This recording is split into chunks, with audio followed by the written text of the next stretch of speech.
Lawrence Hargrave, MRAeS, was an Australian engineer, explorer, astronomer, inventor and aeronautical pioneer. Biography. Hargrave was born in Greenwich, England, the second son of John Fletcher Hargrave, and was educated at Queen Elizabeth's Grammar School, Kirby Lonsdale, Westmoreland. He immigrated to Australia with his family, arriving in Sydney on 5 November 1865 on the La Hogue. He accepted a place on the Ellesmere and circumnavigated Australia. Although he had shown ability in mathematics at his English school, he failed the matriculation examination and in 1867 took an engineering apprenticeship with the Australasian Steam Navigation Company in Sydney. He later found the experience of great use in constructing his models. In 1872, as an engineer, he sailed on the MRAeS on a voyage to New Guinea, but the ship was wrecked. In 1875, he again sailed as an engineer on William John Maclay's expedition to the Gulf of Papua. From October 1875 to January 1876, he was exploring the hinterland of Port Moresby under Octavius Stone, and in April 1876 went on another expedition under Luigi d'Albertis for over 400 miles up the Fly River on the SS Ellangowern. In 1877 he was inspecting the newly developing pearling industry for Parbury Lemon Co. He returned to Sydney, joined the Royal Society of New South Wales in 1877, and in 1878 became an assistant astronomical observer at Sydney Observatory. He held this position for about 5 years, retired in 1883 with a moderate competency, and gave the rest of his life to research work. He was a Freemason. Aeronautics. Hargrave had been interested in experiments of all kinds from an early age, particularly those with aircraft. When his father died in 1885, and Hargrave came into his inheritance, he resigned from the observatory to concentrate on full-time research, and for a time gave particular attention to the flight of birds. He chose to live and experiment with his flying machines in Stanwell Park, a place which offers excellent wind and hang conditions and nowadays is the most famous hang gliding and paragliding venue in Australia. In his career, Hargrave invented many devices, but never applied for a patent on any of them. He needed the money, but he was a passionate believer in scientific communication as a key to furthering progress. As he wrote in 1893, workers must root out the idea. By keeping the results of their labors to themselves, a fortune will be assured to them. Patent fees are much wasted money. The flying machine of the future will not be born fully fledged and capable of a flight for 1,000 miles or so. Like everything else, it must be evolved gradually. The first difficulty is to get a thing that will fly at all. When this is made, a full description should be published as an aid to others. Excellence of design and workmanship will always defy competition. Among many, 3 of Hargrave's inventions were particularly significant. Study of curved aerofoils, particularly designs with a thicker leading edge. The box kite, which greatly improved the lift-to-drag ratio of early gliders.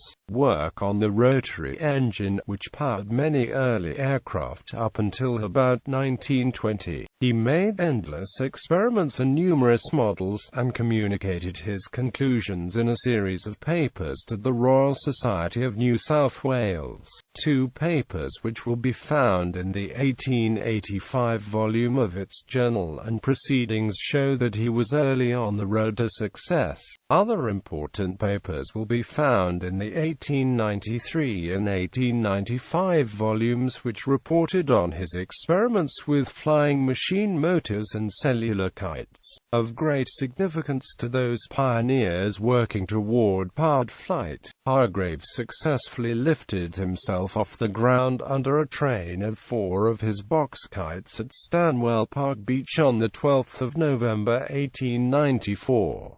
Aided by James Swain, the caretaker at his property. The kite line was moored via a spring balanced to two sandbags. Hargrave carried an anemometer and clinometer aloft to measure wind speed and the angle of the kite line. He rose 16 feet in a wind speed of 21 miles per hour. This experiment was widely reported and established the box kite as a stable aerial platform. Hargrave claimed that the particular steps gained at the demonstration that an extremely simple apparatus can be made, carried about, and flown by one man, and that a safe means of making an ascent with a flying machine, of trying the same without any risk of accident, and descending, is now at the service of any experimenter who wishes to use it. Quote, "This was seen by Abbot Lawrence Roch of the Meteorological Observatory at Harvard University, who constructed a kite from the particulars in engineering. A modification was adopted by the Weather Bureau of the United States, and the use of box kites for meteorological observations became widespread. The principle was applied to gliders,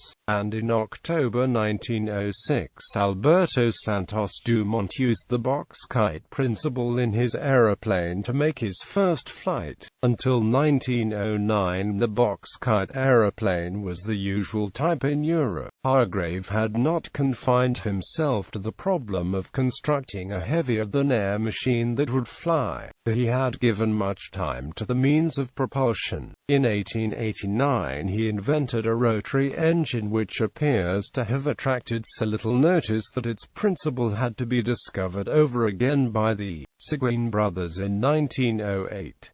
This form of engine was much used in early aviation until it was superseded by later inventions. His development of the rotary engine was frustrated by the weight of materials and quality of machining available at the time, and he was unable to get sufficient power from his engines to build an independent flying machine. Hargrave's work inspired Alexander Graham Bell to begin his own experiments with a series of tetrahedral kite designs. However, Hargrave's work, like that of many another pioneer, was not sufficiently appreciated during his lifetime. His models were offered to the Premier of New South Wales as a gift to the state, and it is generally incorrectly stated that the offer was not accepted. It is not clear what really happened, but there appears to have been delays in accepting the models, and in the meantime they were given to some visiting German professors who handed them to the Munich Museum. Hargrave also conducted experiments with a hydroplane, the application of the gyroscopic principle to a one-wheeled car, and with wave-propelled vessels.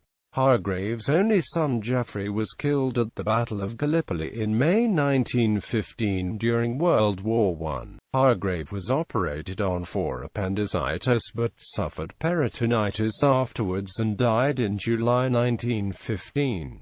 He was interred in Waverley Cemetery on the cliffs overlooking the open ocean.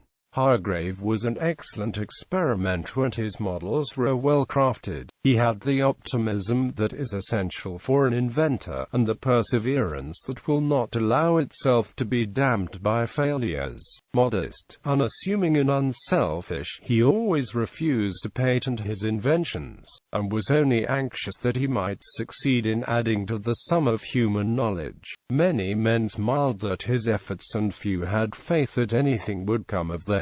An honorable exception was Professor Richard Threlfall, who, in his presidential address to the Royal Society of New South Wales in May 1895, spoke of his strong conviction of the importance of the work which Mr. Hargrave has done towards solving the problem of artificial flight. Threlfall called Hargrave the inventor of human flight, and the debt supposed to be owed by the Wright brothers to Hargrave. The step he made in man's conquest of the air was an important one with far-reaching consequences, and he should be remembered as an important experimenter and inventor, who probably did as much to bring about the accomplishment of dynamic flight as any other single individual.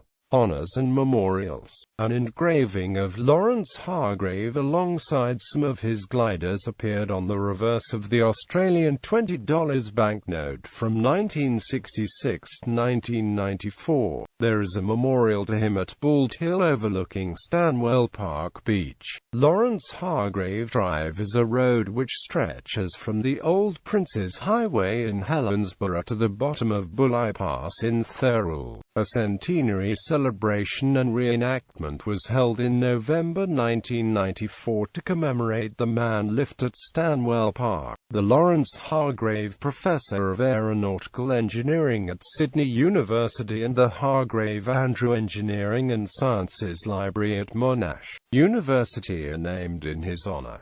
Australia's largest airline Qantas named its fifth Airbus A380 aircraft after Lawrence Hargrave.